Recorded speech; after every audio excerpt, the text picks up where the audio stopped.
حضرت اسرائیل علیہ السلام کو کبھی کسی پہ ترس آیا؟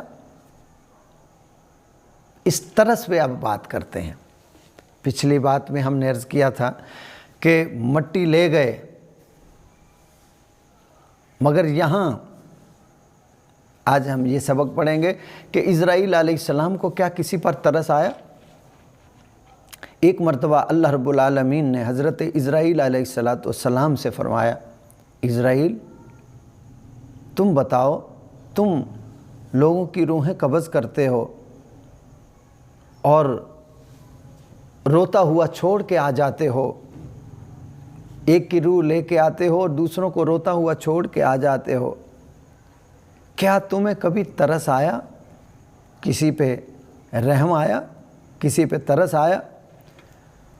جب رب العالمین نے ارشاد فرمایا تو اسرائیل علیہ السلام عرض کرنے لگے کہ یا پروردگار عالم، مجھے 2 مرتبہ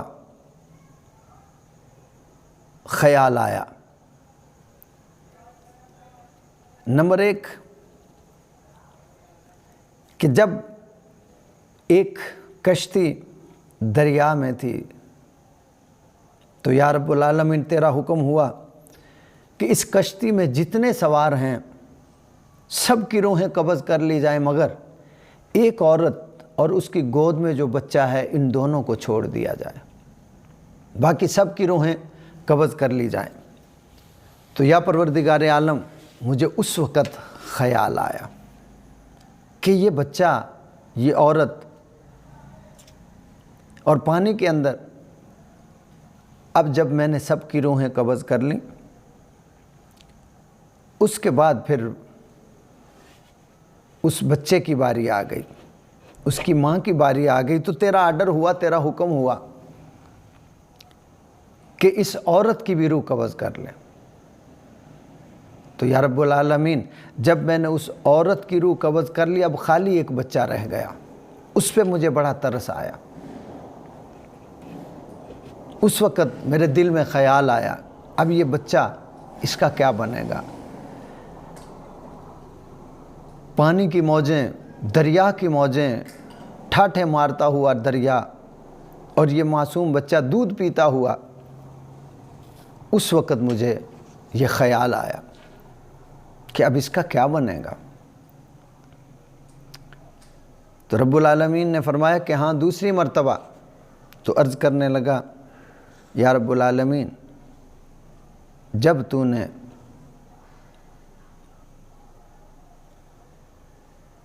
ایک شخص کی روح قبض کرنے کا حکم دیا کہ جب اس نے تیرے مقابلے میں جنت بنائی، اس کا نام ہے بخت نصر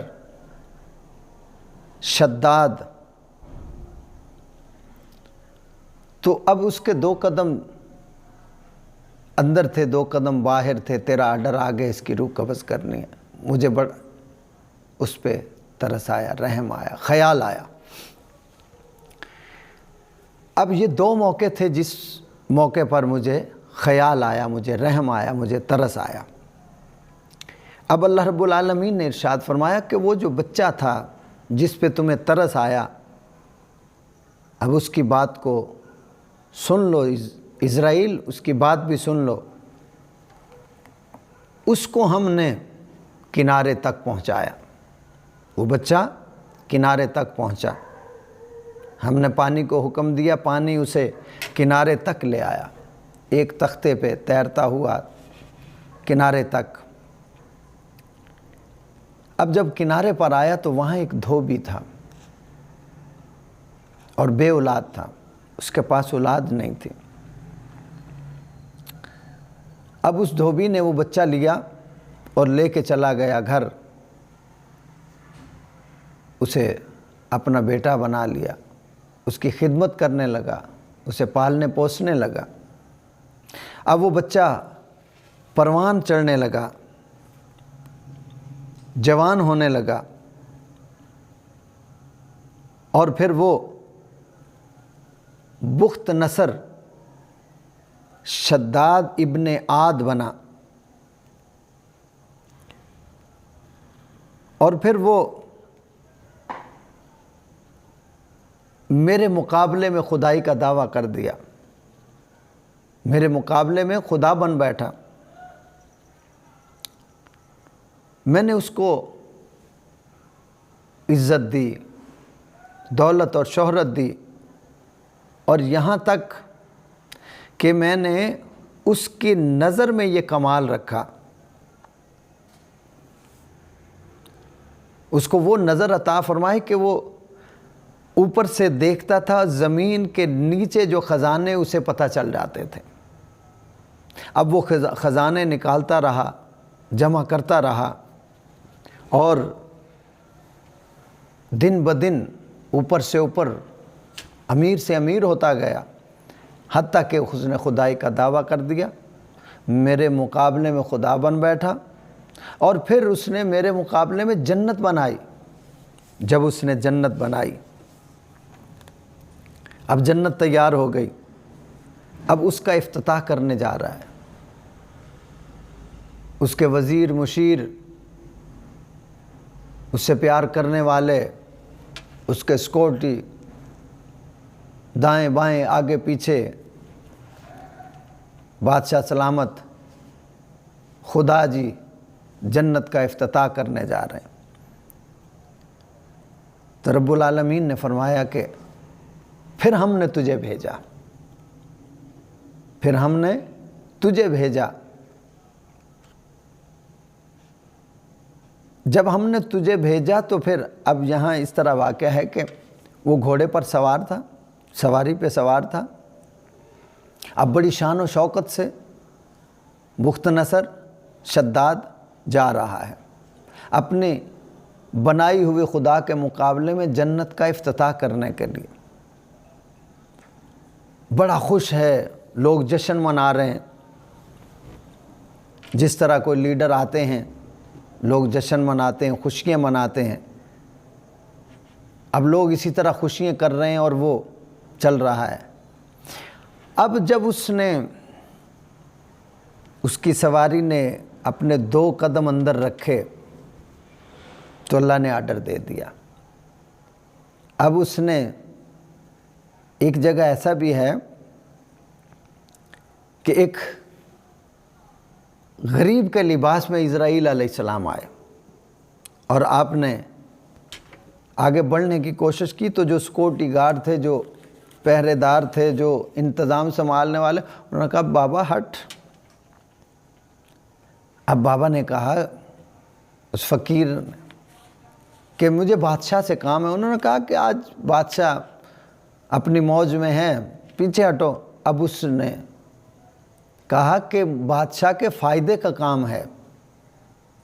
اب جب بادشاہ نے سنا تو کان کھڑے ہو گئے، بخت نصر نے جب سنا تو کان کھڑے ہو گئے، کیونکہ ایسی چیزوں پہ بادشاہوں کے کان کھڑے ہو جاتے ہیں جہاں ان کے فائدے کی بات ہو، جہاں عوام کے فائدے کی بات ہو تو وہ ان کو سنائی نہیں دیتی، وہاں پر گونگے بہرے اندھے ہو جاتے ہیں۔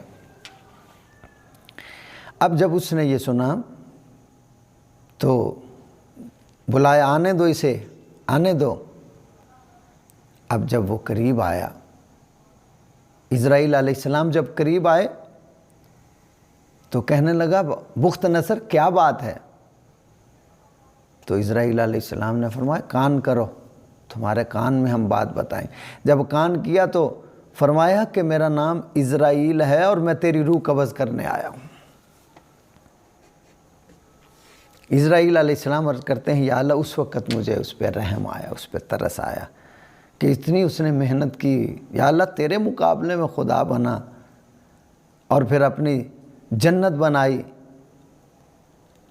اب اللہ رب العالمین نے ارشاد فرمایا کہ اب اس کے اندر جو غرور اور تکبر پیدا ہو چکا تھا، میں نے تجھے بھیج کر اس کی روح قبض کروا کر اس کے غرور اور تکبر کو خاک میں ملا دیا، اس کے غرور کو، تکبر کو خاک میں ملا دیا۔ تو میرے دوستو، میرے بھائیوں، اسرائیل علیہ السلام کو 2 مرتبہ ترس آیا، ایک مرتبہ اس بچے پر اور ایک مرتبہ شداد بخت نصر پر، اور یہ وہی بچہ ہے جس پہ پہلی بار ترس آیا، اور یہ وہی بخت نصر ہے جس پر دوسری بار ترس آیا۔ ایک بات یہ کہ اس میں یہ سبق ہے کہ اللہ تعالیٰ جسے چاہے جو بنا دے، جس طرح چاہے وہ قادر ہے، وہ قادر مطلق ہے۔ جو اس کی موج میں آئے، وہ چاہے تو یتیموں کو بادشاہ بنا دے، اور چاہے تو وہ بادشاہوں کو فقیر کر دے، وہ قادر ہے۔ اس کی لاٹھی بے آواز ہے۔ ہر وقت اس سے ڈرتے رہنا چاہیے اور توبہ کرتے رہنا چاہیے۔ دوسری بات اس میں یہ فرمایا کہ ہم نے اسے جنت بھی دیکھنے نہ دی جو اس نے میرے مقابلے میں بنائی۔ اس کے غرور اور تکبر کو ہم نے خاک میں ملا دیا۔ اس کی جو گردن اکڑی ہوئی تھی، ہم نے اس کی گردن کو توڑ دیا، ہم نے اس کی کمر کو توڑ دیا، ہم نے اس کے غرور کو برباد کر دیا، اس کے تکبر کو ٹکڑے ٹکڑے کر دیا، اسے پاش پاش کر دیا، تاکہ اسے پتہ چلے کہ خدا حقیقی کوئی اور ہے، وحدہ لا شریک کوئی اور ہے، میں خدا نہیں ہوں۔ تو کبھی بھی تکبر نہیں کرنا چاہیے۔ اور اللہ جتنی نعمتیں عطا فرمائے، اگر عہدہ دے، اللہ نعمتیں عطا فرمائے، عزت دے، شہرت دے، علم دے، رتبہ دے، مقام دے، گھر دے، اولاد دے، جتنی اللہ نعمتیں زیادہ عطا فرمائے اتنا اس کا شکر بھی زیادہ کرنا چاہیے۔ اس کا شکر بھی اسی قدر زیادہ کرتے جانا چاہیے۔ اور اگر کوئی اکڑے گا تو جیسے اس یتیم کو اللہ نے بادشاہ بنایا اور تکبر کیا، اور اللہ نے اس کی گردن توڑ مروڑ کے رکھ دی، اس کے غرور کو خاک میں ملا دیا، تو اللہ کو تکبر پسند نہیں ہے۔